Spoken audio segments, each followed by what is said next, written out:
in one other aspect that I've kind of like been thinking about. So, as you learn from Vedic scripture, Mm-hmm. we have the Lord in the heart. So, aspect of the supreme soul, God, is in our heart region, right? Yep. Beside us. And so that you can hear that voice. Oh, wow, okay.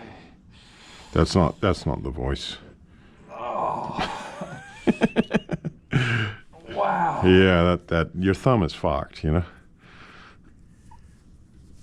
I was hoping I could distract you with letting you talk about, you know what I mean? Important spiritual matters.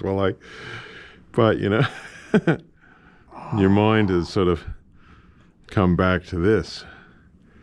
But yeah, go ahead if you can.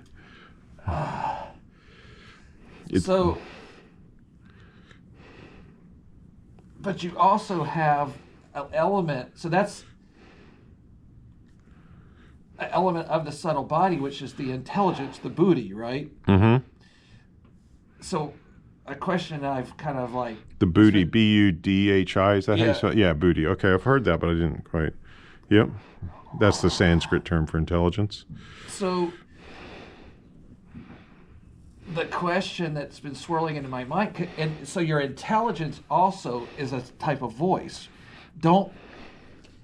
Somebody just offended you, don't kill him. Yeah.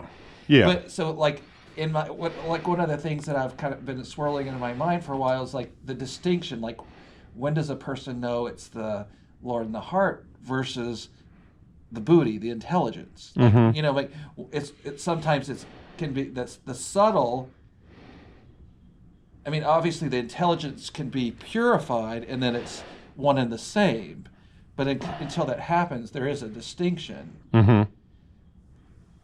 Has that ever come up in your mind, like that kind of like that, like how does one know when it's one or the other?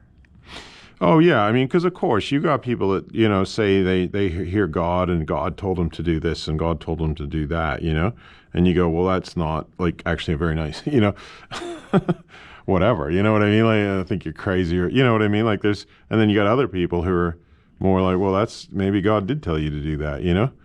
Obviously, otherwise, if God couldn't, really, the whole idea that God can't speak to us is stupid, you know what I mean? Because if God's all powerful, and of course, and we're all his children, so of course he can speak to us, you know. Logically, if you believe in God, then God is all powerful, you know, so he can do whatever he wants. But yeah, you certainly see that, you know. I mean, obviously, if you went into a psychiatric institution, you're going to see a lot of people that think they heard God, you know. Yeah. Yeah, I guess it's just, I mean... I'm talking about not like voices, I'm talking more like a subtle kind of like, you know, like mental picture of sorts, like you should go down, take this path. You know what I mean? Like when a person's maybe in a prayerful state or in like could be a fight flight kind of situation, you know, like, you know, do this, you know, like don't do that. Like your gut, you know, what people talk about, their gut feelings or their intuition, like and sometimes that gut feeling could be could be one of those, or it's either one of those two. Is a pure, like as your intelligence is purified, I think there's a closer connection, right? Yes. It becomes like it blends into one. At some point, if a person is a pure, has pure consciousness in terms of God consciousness, but yeah, that's just something that's kind of like is something that I've kind of like thought about a bit, you know, because and also just the interaction between the mind, which is the tape recorder that stores the memories and is the reservoir of as the desires from the outside are coming into you and influencing you, versus the brain, which is kind of like the what the mind is using to run the body and to you know what I mean? Like it basically like kind of the computer of sorts. You know? Yeah, yeah.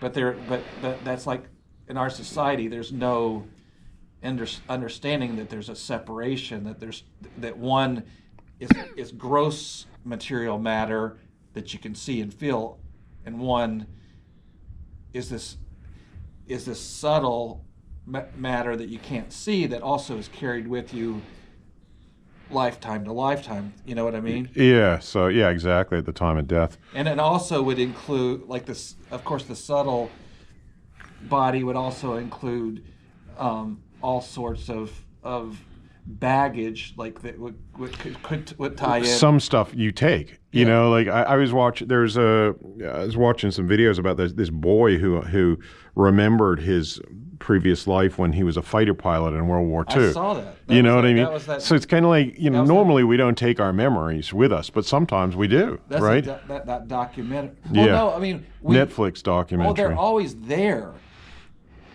We just can't access them. Yeah. Most 99% of the time we just don't have.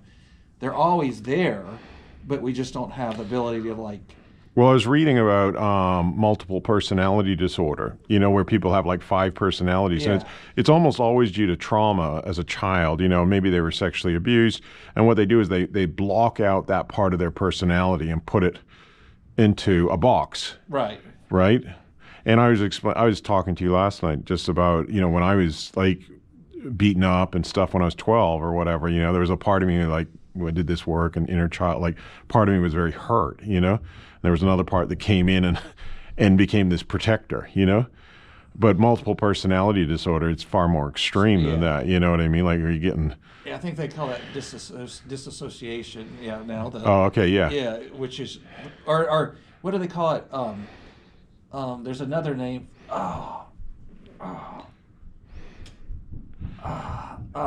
Which can be an element of PTSD. It's kind of like the painful memories, you know. Yeah. I like kind of when I'm talking to soldiers that almost got, you know, that got shot, and you know, death is like all around them, and then you know, and it's kind of like if you haven't dealt with your feelings around death, then that's very traumatic. You know what I mean? The fact that, you know, because in war, like right now, you and I can go, oh yeah, we can, you know, we're all gonna die, you know.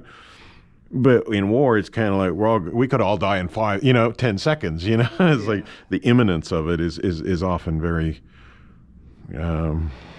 much higher. I don't know where we can go, but yeah, but you know, it's so weird. Like I was just thinking of one other thing, like I don't know, something that you said brought up a memory for me. I was in Paris. And I was getting on a train. I was just, you know, in between teaching and, you know, and anyway, I got on this train and this guy dropped like a coin in front of me. And I was like, I kind of knew he'd purposely dropped it. And then he brushed up against me, right? Got the coin, was getting off. And a voice inside my head literally said, check your wallet. And he'd stolen, Holy cow. And he'd stolen my wallet. Like, it was a voice. I was just this naive, like, idiot. You know what I mean? Like, he was obviously preying on me because I was like a tourist, and he was like, you know, he had his like he could spot me. But another voice, and it was like, it wasn't me. Like, it was so weird. And and then I looked out the window and he smiled. He's like, as the train's going, you know what I mean? Oh, so he had already. He'd already gotten it, and the train doors had, because you know he had his plan. You get in, you get the wallet, the train doors close. You're out. You know. And then like, there's no way. Yeah, and the Paris police are like, oh, what do you expect? It's Paris, you know. And I'm like, don't you have cameras? No. You know, it's summer. You're a tourist. You know. Well, I expected a little bit more. You know, but I never forget that, because it was like I was just it was like it wasn't, you know, my voice or something, or it was somebody, you know. And people talk about, I guess, archangels, or you know what I mean. Like, people have often talked about this kind of stuff, but protecting, you know what I mean? Yeah. And it was almost kind of that nature, you know. But I don't know. It could have been part of me. like another awareness of me, or you know what I mean? I've often tried to think about. Yeah, Uh, I wouldn't know how to yeah, I don't know, like it's almost like like extrasensory, kind of perception kind of thing. yeah, yeah. I mean, it didn't save my fucking wallet. You know what I mean? Like, it's kind of like, thanks for telling me, but you know what I mean? Like, like, could you have told me, like, you know what I mean? Like, 5 seconds earlier. yeah, 5 seconds earlier, but so it wasn't even logic. Like, if you know what what I mean. Like, I'm not saying it wasn't logical. Sorry, whoever. I appreciate the protection and all that, but, yeah. So I don't know. Life is so weird, and I think that's the important thing to keep in mind is a sense of humility and wonder about the nature of life itself, and that's my experience of just working, like I said, seeing exorcisms in people, seeing such weird shit, Yeah. that I just I just gotta go, fuck, I really don't understand the nature of reality, and the world and the dimensions, Yeah. Fuck, when I saw some of these possessions with people, and I made the mistake after I saw the first exorcism that was done by one of my students, we've got that on video. I made the mistake of going onto YouTube and videoing exorcisms, and like a lot came up about Emily Rose, who was the woman in France who they made the movie The Exorcist about. But they actually made a recording. So she was like very religious Catholic, but she slept on floors, and I don't know the whole story. Okay, but that movie was based on a true story, and 100 different Catholic priests tried to exorcise these demons out of her, and it wasn't successful, and she died. But they actually made recordings, so not just the movie Hollywood style, but they made recordings of the voices that were coming out of her. Wow. And I saw it on YouTube. I'm like, and then I should have read the comment section, because everybody's like, "Do not play this. Do not." It was like sounds from another dimension that was very, very evil. That was horrible, and it filled. I was in Thailand. I still remember the energy. Like you and I do mantra meditation, and the mantras, they like cleanse the atmosphere. Yeah. You know what I mean? Like they purify it to a higher vibration full of love and joy, and but this was the opposite. It was like coming from the demoniac world, and it filled the atmosphere with this horrible energy, and I was like, whoa. It made me realize that there are different dimensions, to this world that are both here. They're here while we're here, Like portal opening. Yeah, I sometimes watch this cop show, The Rookie, and they interrogate people through a window, it's a one-sided window. The people can't see out, but the other people can see in, Yeah.